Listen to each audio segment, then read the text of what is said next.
You ask Tiger to solve. This deals with linear equations with one unknown. The final result is x equals 251 over 1400. Let's solve it step by step. Group all constants on the right side of the equation. Add 2 to both sides. Simplify the arithmetic.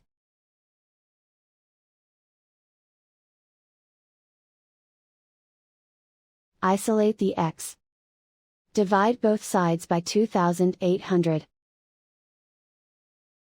Simplify the fraction.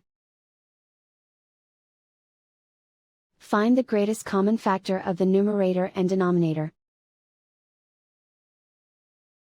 Factor out and cancel the greatest common factor. And so the final result is x equals 251 over 1400.